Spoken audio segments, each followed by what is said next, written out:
Now, let's meet the candidates. Congressman Ron Paul. I'm going to show you the video that got the most votes of all the video questions submitted to YouTube, and this one comes, as you can see, from Brandy and Michael in Spencer, Indiana. There's growing concern among Americans about the size and the scope of the federal government and its infringement upon state and individual rights. If you're elected president, how do you plan to restore the 10th Amendment, hold the federal government only to those enumerated powers in the Constitution, and allow states to govern themselves? Congressman, what's your answer for Brandy and Michael? Well, obviously it would take more than one individual, but the responsibility of the president would be to veto every single bill that violates the 10th Amendment. That would be the solution. Anything else there? You got a little time left.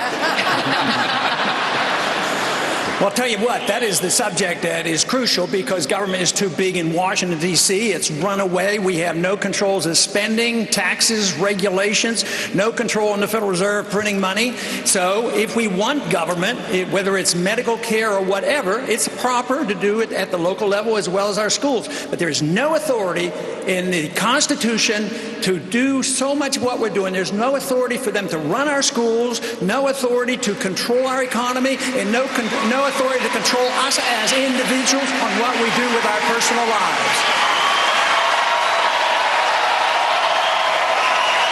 Thank you, Congressman. Okay, we got to the full answer there at the end. Hi, I'm Stella Lohman from Atlanta, Georgia. I've taught in both public and private schools and now as a substitute teacher.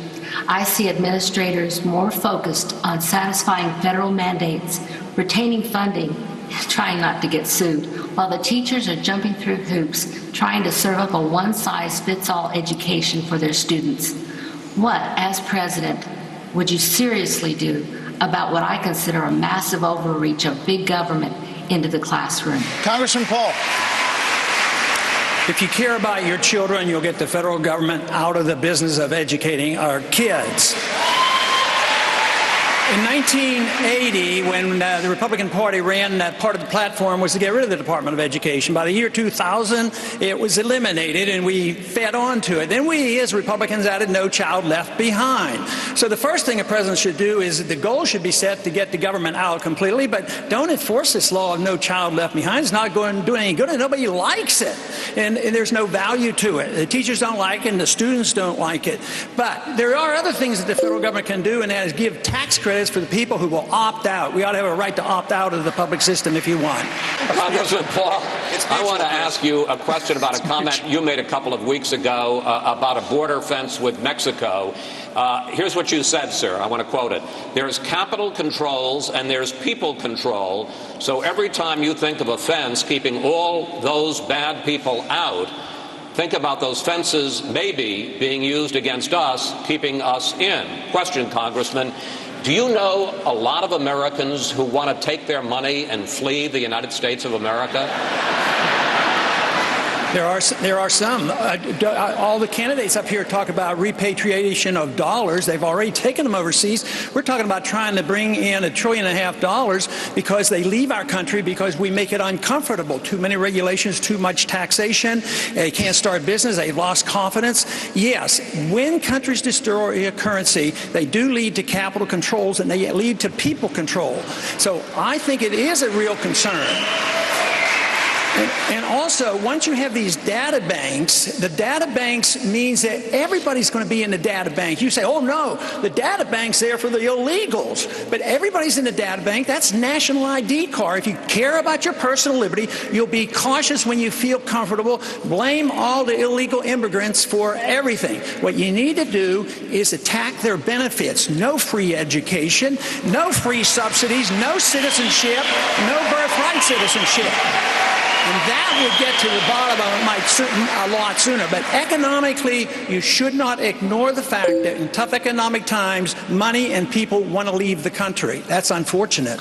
Congressman Paul, thank you very much, sir. Congressman Paul, you have said that you believe that life begins at conception and that abortion ends an innocent life. If you believe that, how can you support a rape exception to abortion bans And how can you support the morning after pill? Aren't those lives just as innocent? They may be, but the way this is taken care of in our country, it is not a national issue. This is a state issue. And there are circumstances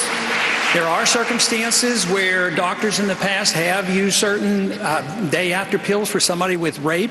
And quite frankly, if somebody is treated, you don't even know if a person is pregnant. You don't even know if there's a disease. But if it's 24 hours after rape, I don't know how you're going to police it. So I don't think you should create. We have too many laws already. Now, how are you going to police the day after pill?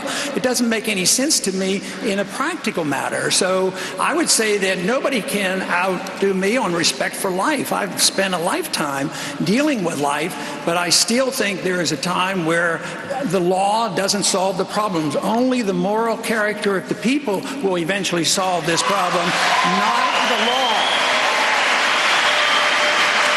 What I'm asking for is, how are you going to turn this country around? Congressman Paul.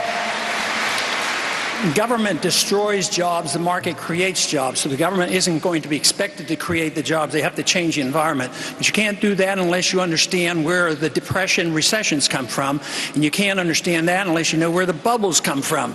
I've been arguing this case for 20 years and warning about bubbles and housing bubbles and NASDAQ bubbles, and a lot of other economists have been doing the same thing.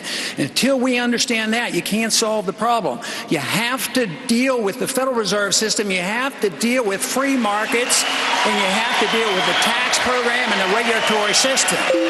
Then you can get your jobs, because the people will create the jobs, not the government.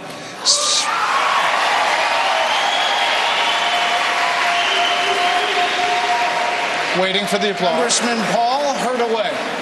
I don't plan to make a choice at the moment, because I am on national polls. It seems like I'm in third place now. I think it would be inappropriate.